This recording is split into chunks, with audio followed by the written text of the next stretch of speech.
Hello,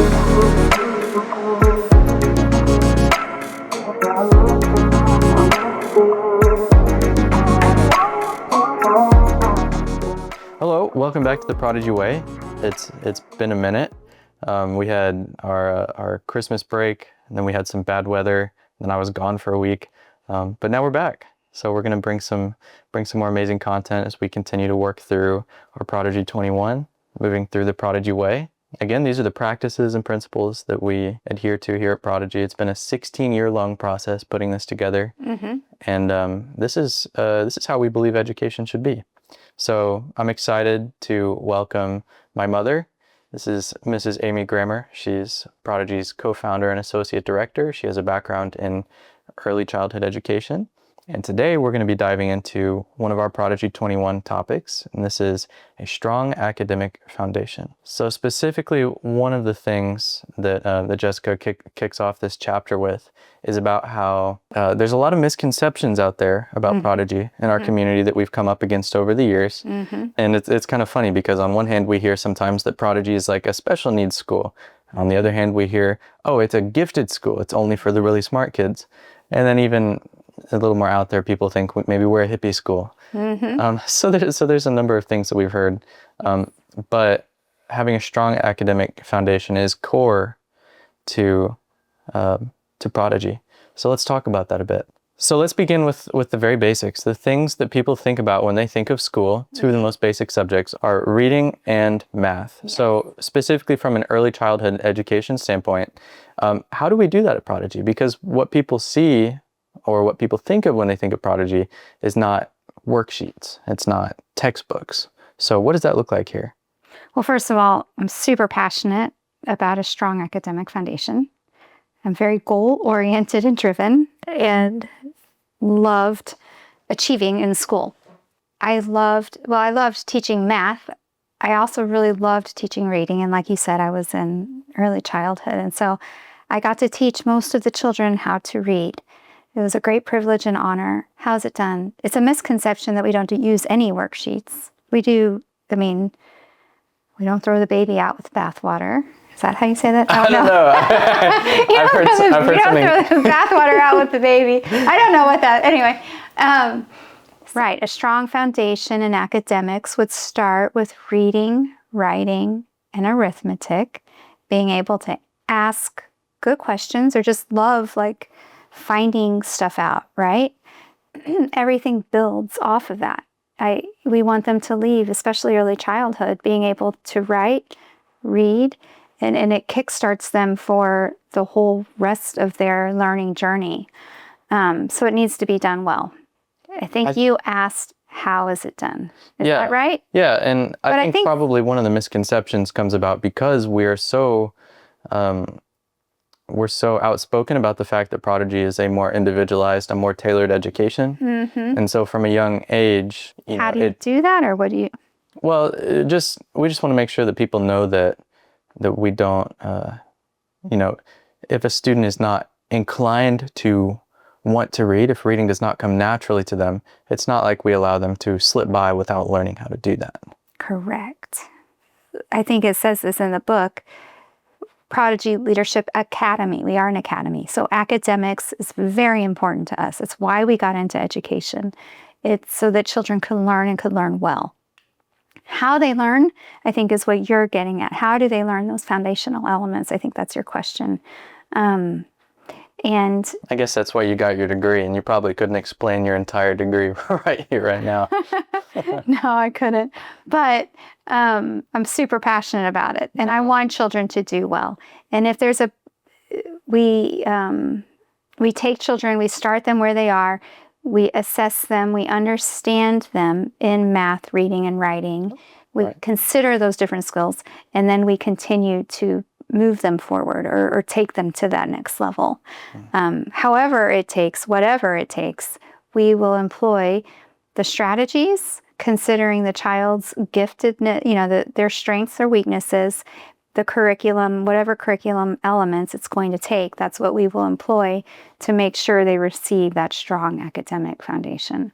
Yeah. And and you mentioned there how we assess our students' level before we before we move them forward. And so one of the things that is done in a public education setting or in a traditional education setting is there's a good deal more testing for one, and then also standardized testing. Both of those are very data driven, and obviously we believe that there's a lot more to children and to the growth of a child that those tests don't show.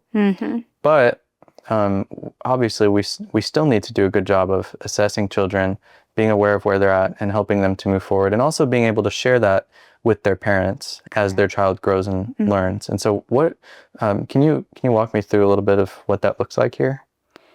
Sure. So there's formative, there's summative, there's standardized forms of testing.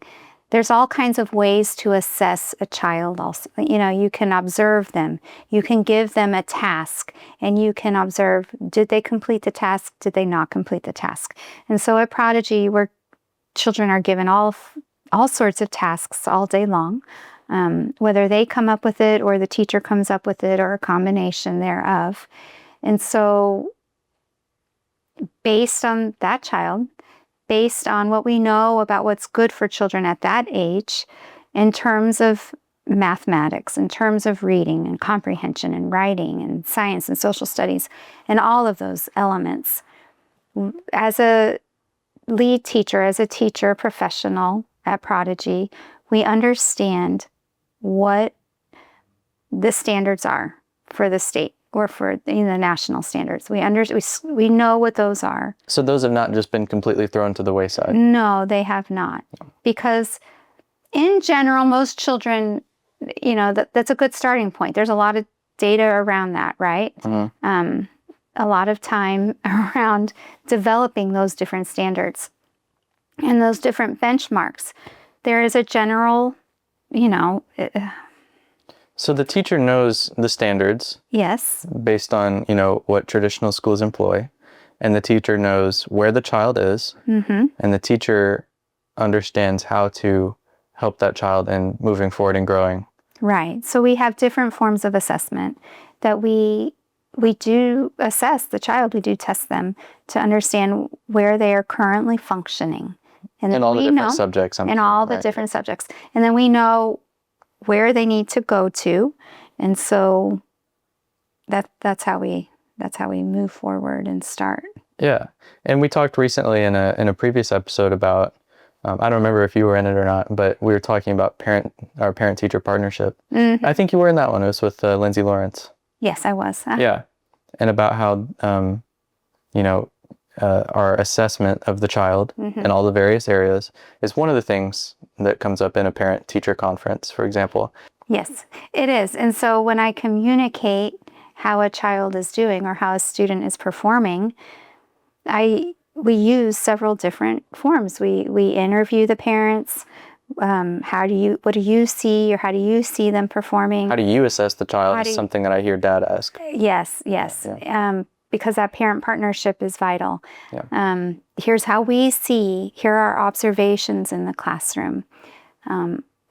Here is how they performed on this test. We do give tests. We do give assignments. This is how they performed on this assignment. Yeah. This is how they performed on this task. So we have various levels of assessing. And, children are also different, and so they all learn different ways. And so we try to not just have learning in one style or fashion. And since we don't do that here, since we show growth, we show learning in many different ways, therefore we also have to assess in many different ways. Yeah. So I think this question is probably on a lot of people's minds. Does Prodigy partake in standardized testing? Is that an option for students here, or is it required? It's not required. It is an option. And I would say we would value standardized testing so long as our classrooms don't become testing driven. And so what happens a lot of times is teachers and parents and administrations start to feel this, pressure to perform on a test. Right. Jessica mentioned that in the book. There's that phrase of teaching to the test. Right. And so teaching to the test becomes a very real thing. You see the way a question is answered. You see that your children didn't perform well on it at one sitting. So then you start employing those methods within your classroom to teach them how to take that test well. Not so how that to they learn perform necessarily. well. Correct. So it's not, the focus is off of learning. And off of the child. And off of the student. And off of important, other elements in your class. And it becomes very much so about how can I help ensure that my child or my students test well on this standardized test. Yeah. And so it shifts all of the goals and it shifts it shifts everything within the class. Yeah. It puts a lot of pressure on the teacher. It puts a lot Right. of pressure on the students. And it's not helpful. Yeah. It actually causes anxiety and it causes learning. It causes the whole focus of why we're learning. And it doesn't tend to be a real deep form of learning either. Correct. I attended a traditional high school setting, and for a lot of those tests, the information went in one ear, stayed there long enough for me to take the test, and maybe for a couple weeks after, and then it was out the other ear. Whereas I think it's important to learn how to take a test well. I do think it's important how to answer questions. I think it's important how to be able to identify in a passage or in a question, what are they looking for? How can I answer this with accuracy or with excellence? And so I think it's good to be able to read and comprehend and have the ability to answer questions well. The test just might not be the best culminating of that learning. Correct. Yeah. We don't want to always show learning with that format. The other thing I was going to say that I read in the book which is really important data, is that nations that are doing this, that have great track records, they will only test maybe 3 times. Whereas in the States, we've become very test-driven. Gosh, like every couple weeks in some places. Yes, it's really, and it's not proving effective. Right. And it's not driving our test scores up. And so something is amiss there.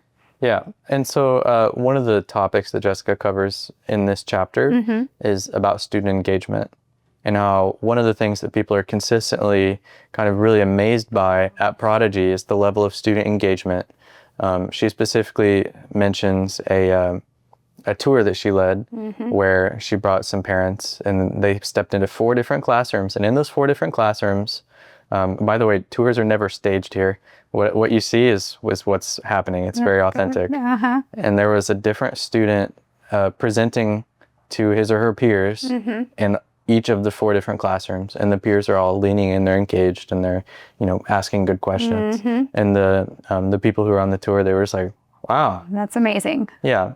And higher levels of engagement, there's a quote that she included there. Student engagement is vital to academic achievement. Yes. And studying for a test, if not done in the right way, does not equate with good engagement, which then does not convert to high academic achievement. Right, because you want to have that buy-in, you want to have that incentive for learning. And if the incentive is to perform well on a test versus you're actually engaged because you're passionate, you're interested, curious, you're interested in what you're doing and learning about, that is going to hit on a level that actually stays and sticks with that child versus performing in performance and then out. Yeah. And I think it's important to say too that in most workplaces, which ultimately school is to prepare students to become, productive members of society, to prepare them with good life skills. In the workplace, for the most part, people are working with teams. They have, coworkers that they're working alongside. And so a more important life skill is to, similarly to how our students are doing presentations and they're giving each other feedback, that's going to be a much more important life skill than being able to go off on your own and study and take a test. Correct. Although there are certainly some valuable skills you can learn from that, We just believe that there's so much more to education and that should be a piece of it, but certainly not the whole puzzle. Correct. A strong academic foundation is not found in testing. It's not. A strong academic foundation. Now, is it one way to assess how are you doing, right? But it shouldn't, it's not the end all be all. The academic foundation should be in acquiring the skills and the knowledge that is necessary to perform your daily tasks, like you're saying. When you launch, when you go into the world, will you be able to perform at work with whatever task or skill they give you to do? And you usually are. You're communicating in teams. You're writing, you're reading, you're solving problems. You're carrying a project forward from point A to point B. You're having to be creative and think critically a lot of the time as well. Yes. And one of the things, Dr. Shanta Smith is on our board of directors, and she's, I don't know her exact position at SEMO, at Southeast Missouri State University, but she's one of the leaders of their early childhood education program. And one of the things that she shared with us is that each year, the students who come to them are more and more lacking in some of these basic skills, such as being able to think for yourself. She even shared that, she had a specific student whose parents were, the student didn't show up for 3 weeks, and then the student's parents came and were trying to advocate that the student should, and she was like, why am I talking to your parents? You're a college student. What we're seeing is that there's in a traditional setting, students are more and more coming out without the skills necessary to succeed in the 21st century. And so here at Prodigy, we're really trying to do our best to establish that strong academic foundation, but it's a much more well-rounded academic foundation, including a lot more skills and growth elements at a very early age even. Yes, for sure. I feel like I just got off a soapbox there. Yeah, I'm trying to, how can I add? I didn't really, that really wasn't a question. No, I know. I didn't serve you up well there. That's okay. That's okay. Well, do you have any other thoughts you'd like to add about this topic? I mean, in terms of, a great background and being able to discuss. Being well-versed, high vocabulary, being able to understand if a topic is brought up, how that links back to, especially literature. If a literature topic comes up and they refer to Pandora's box, there's reference. Like, would you be able to pull that out and understand what were they just like? Being able to have those references and that knowledge and that base to participate in a conversation at a high level is so wonderful, and it's a special gift. Anyway, I really think that's important. Yeah, I would agree, and I think that it shows through in the work that we do here. Yes, yes, I hope so. Yeah. Well, thanks so much for joining me today. You're welcome. And You're welcome. Yeah, I guess we'll see everybody in the next episode. Yes. Thank you. Thank you so much, John. You do the next one.